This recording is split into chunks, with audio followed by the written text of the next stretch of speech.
верите ли вы в то, что что-то паранормальное существует? Призраки, различные твари. Многие легенды остаются нераскрытыми, а страшные истории не рассказаны. На своем канале я разоблачаю различные легенды, провожу эксперименты и воплощаю страшные истории в жизнь. А как это? Переходи по ссылке в описании на мой канал, и ты узнаешь.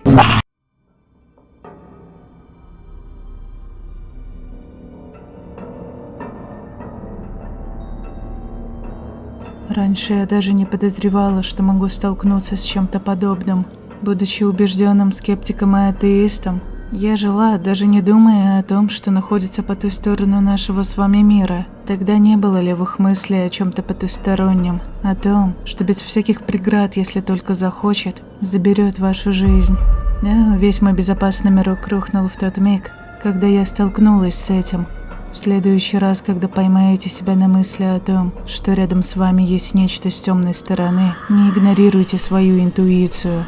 Доверьтесь внутреннему чутью. Оно никогда не ошибается. Однажды мне посчастливилось стать арендатором прекрасной квартиры в новом доме. Поселок, где она располагалась, стоял недалеко от города, всего-то в 20 минутах езды на автобусе.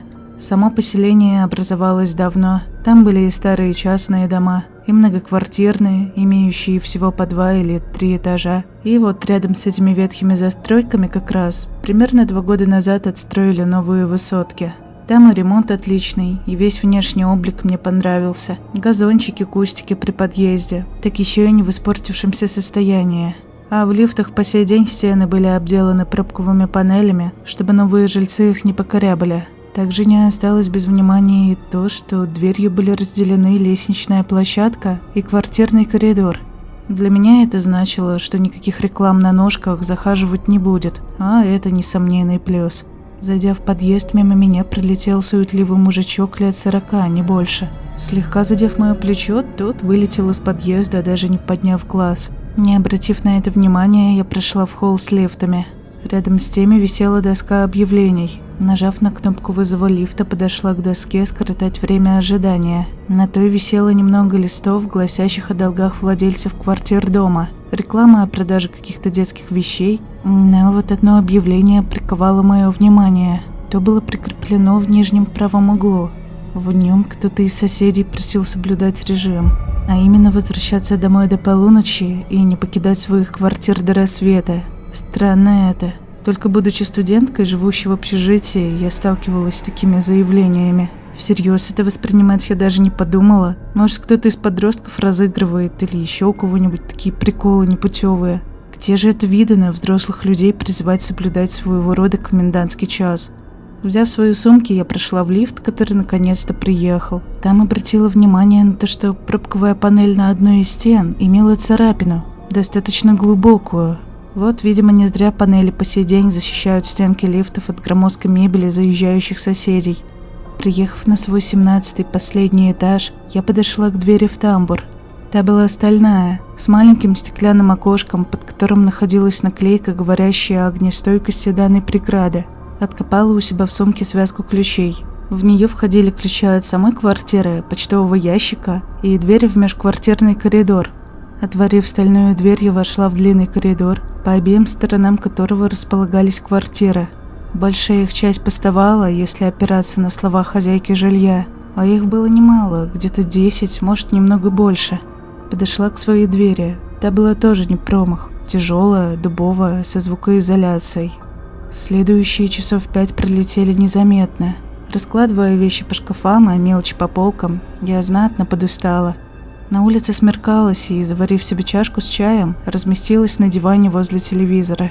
Когда чай был допит, а баранки съедены, решила подремать немного под тихий ненавязчивый звук от телевизора. Уже не помню, что там показывали, но было это точно чем-то монотонным и манящим в сон. Так что просто впасть в дрему не вышло, и я провалилась в глубокий сон. Из сна меня вырвал громкий шум. Я не сразу поняла, откуда он исходит. Кажется, кто-то шумел в подъезде. Оттуда доносились разрывающие уши удары, один за другим. Слышалось, будто кто-то ломится в стальную дверь. Стены вздрагивали от каждого доносящегося звука. Первая мысль, которая пришла мне в голову, что, возможно, один из соседей забыл ключи и теперь не может войти. Уже собралась выйти и открыть ему. Я подошла к своей двери и взглянула в глазок. Напротив находилась еще одна соседская дверь. Положив руку на ручку и вторую на замок, я застыла. Прозвучал такой сильный удар, будто били уже не кулаками, а ногой со всей силы. Сглотнув слюну, промочила сухой рот. Мое тело отступило от двери на шаг. Открывать я не пойду. Тот, кто стоял там, слишком агрессивен и может навредить мне. Наверное, с этим согласились и все те, кто жил по соседству со мной на одном этаже. В тот раз никто не вышел открыть дверь в общий коридор. Стуки продолжались, несмотря на долгое игнорирование. Тогда пришла в комнату и закрыла там дверь. Но удары были все еще слышны. Взяв наушники, вставила их в уши, включив музыку на телефоне. Теперь удары были не так слышны. Таким образом, я очень скоро уснула. Через пару дней, когда в очередной раз с утра вышла на работу, встретила возле лифта новых соседей. Женщина лет 35 и мужчина примерно того же возраста. С ними был мальчик. Наверняка они семья. Пока ожидала лифт, с ними завязался разговор. Ничего особенного. Поговорили о погоде, спрашивали меня про район. Я узнала, что они купили здесь квартиру. Приветливые люди. С соседями мне повезло. Они поселились в квартире, которая находилась за моей стеной. Дверь их выходила прямиком на ту стальную. Каждый день по ночам от нее продолжали отлетать звуки ударов. Спать в наушниках вошло в привычку, но отдавать этот совет соседям я не решилась. Не хотелось, чтобы меня приняли за сумасшедшую. Ночью того же дня я была у себя дома. Немного задержалась на работе, но мчалась со всех ног, чтобы успеть закрыть за собой дверь до полуночи. На часах было 23:55, когда мой замок защелкнулся. После душа я, быстро накидав себе тарелку все, что нашлось в холодильнике, уселась за ноутбук. Вышла новая серия сериала, который на тот момент я уже почти досмотрела. Серия тянулась к середине, когда удары из подъезда зазвучали с новой силой. Я уже потянулась за наушниками, как услышала звук замка, как мне показалось, соседской двери. За пару шагов преодолела расстояние между мной и моей входной дверью, приложила ухо к замочной скважине и начала вслушиваться в звуки из подъезда. Вот открывается дверь. Кажется, это та, которая принадлежит сегодня въехавшим. Стуки прекращаются. Слышу возгласы того мужика. Те звучали как нотация. Что-то внутри мне подсказывало, что тому, кто там стоит, не надавить на жалость фразы о спящем ребенке. После резкий стук. Где-то в подъезде начала дергаться дверная ручка с характерным ей скрипом. Также скрипела та дверь в квартирный коридор. Далее сосед, как я поняла, решил надавать гаду по наглой морде. С матами он принялся открывать дверь, ведущую к лифтам. После я услышала вопль того самого мужика, соседа.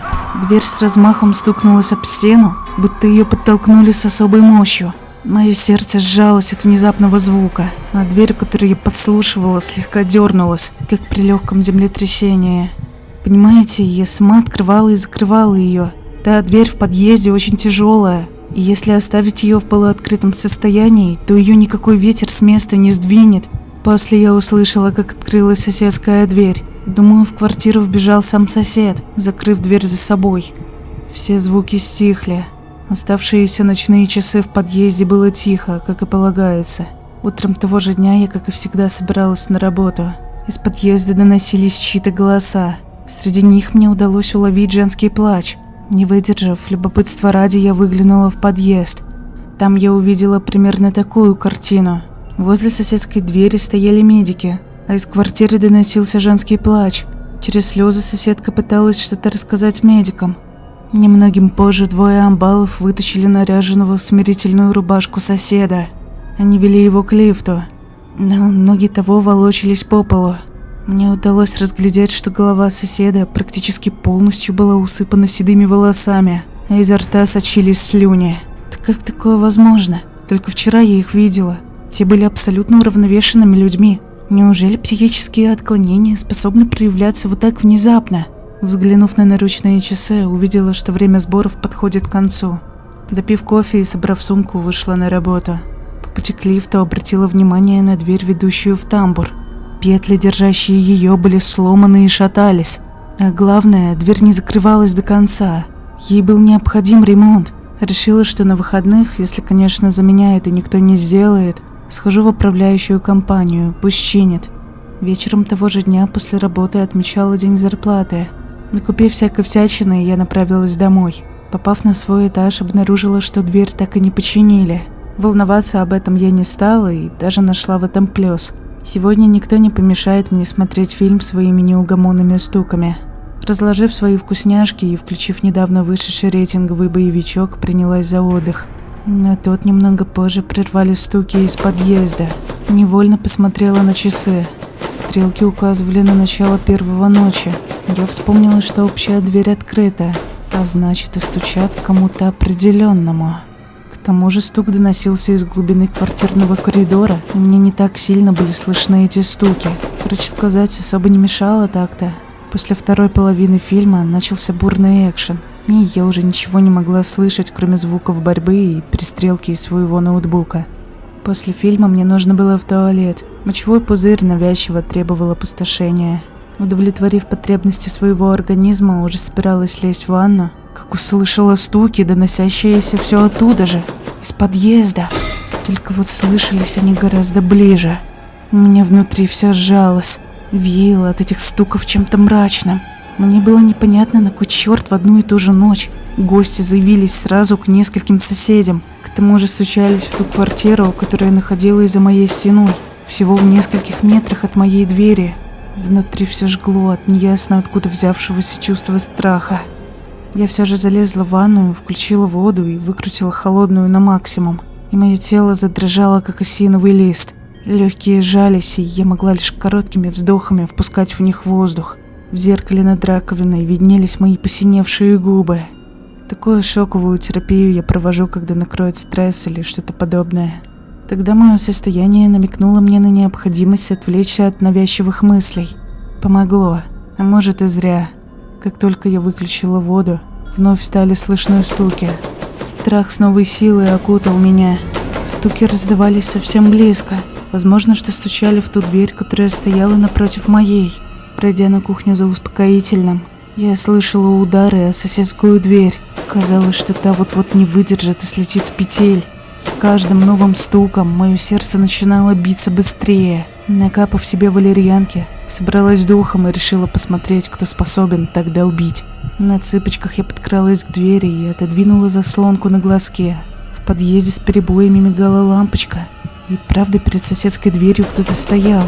Тот еле помещался в область, видимую мне из глазка, проглотив ком, образовавшийся в горле. Я стала разглядывать, как это возможно дальше. Голова стоящего была видна мне. На ней виднелись редкие волоски, растущие торчком. Из их луковиц сочилась мерзкая жижа болотного цвета. Шея была то ли в синяках, то ли в язвах, перетекающих в спину. Сама спина была усыпана мерзкими дырками в области лопаток, кости которых, казалось, вот-вот порвут плоть.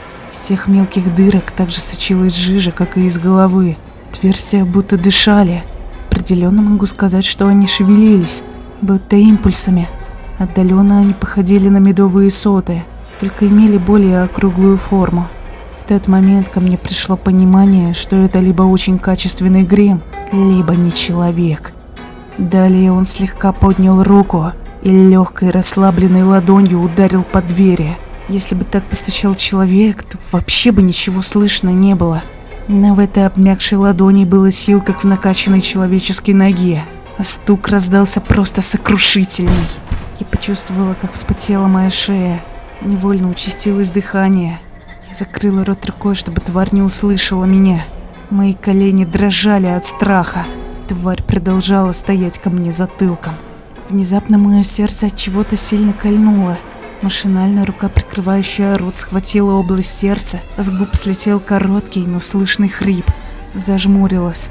Открыв глаза, увидела, что перед моей дверью никто уже не стоит. Далее увидела, как что-то свисает с потолка. Попыталась заглянуть туда, но область видимости не позволяла. Тварина начала спускаться. Будто присосками плешивая сука зацепилась лапами за потолок. Его тело начало свисать ниже. Это я увидела по тени на стене. Окаменев от ужаса, я продолжала стоять возле глазка. Далее увидела его омерзительный лоб. Он так же, как и лопатки на спине, был усыпан мелкими дырами размером с горох. После я увидела его морду целиком. У твари не было глаз, носа. Все пространство лица занимала широкая пасть. Но в той не было ни органов, ни зубов. Пасть — это лишь отверстие, как и те многочисленные дырки на его теле. Только вот размер гораздо больше. У существа также не было ушей. Она смотрела на меня, и мне казалось, что своими дырками тварь чувствует меня насквозь. Так называемая пасть стала растягиваться. Вскрикнув, я отпрянула от двери. Было нечем дышать, будто мне валун на грудь положили. Глаза начали слезиться, а по телу бегал холодок от затылка к стопам. Сидя на полу, я почувствовала, что мои веки тяжелеют, а перед глазами поплыла темная пелена. Не в силах этому сопротивляться, я начала падать в обморок. Очнулась уже под утро. Голова раскалывалась, будто меня битой по ней стукнули. Опираясь на стену, поднялась на ноги. Те затекли от позы, в которой я провалялась пару часов в коридоре. Сразу подошла к двери, открыла заслонку и заглянула в глазок. Знакомая тень все еще виднелась на стене. Через несколько секунд тварь вновь стала опускаться к моему глазку. Но почему? Ночь же закончилась. С того дня прошло немного времени. Дня 4, если говорить точно. У меня было время подумать. Я поняла, что эта тварь ждет, пока ее впустят. Если оно кому-то прицепится, то уже не отпустит. Дырявая тварь, как бы это смешно ни звучало, все еще сидит на потолке над моей дверью. Каждый раз, когда я подхожу, она опускает свое мерзкое подобие лица ко мне. По ночам оно стучит, с той же мощью, как и стучало в другие двери. Только вот теперь я слышу тихое бульканье из его дырок, когда из них течет та едко-зеленая жижа. В тот день я не пошла на работу, сославшись на болезнь. Но вот больничный подходит к концу, а еда закончилась еще 2 дня назад. Ведь я не успела сделать закупки. Сейчас полдень. Тварь все еще там. Понимаю, что у меня нет выхода. Я собираюсь проверить, убьет ли оно меня днем. Ведь стучит тварь по ночам. Сейчас я открою дверь и со всей скорости побегу к лестнице. Это единственное, что приходит мне в голову. Если у меня что-то получится, я дам вам об этом знать. Да, на всякий случай лучше скажу. Будьте осторожнее. Этих тварей можно встретить там, где вы их не ждете. Прощайте.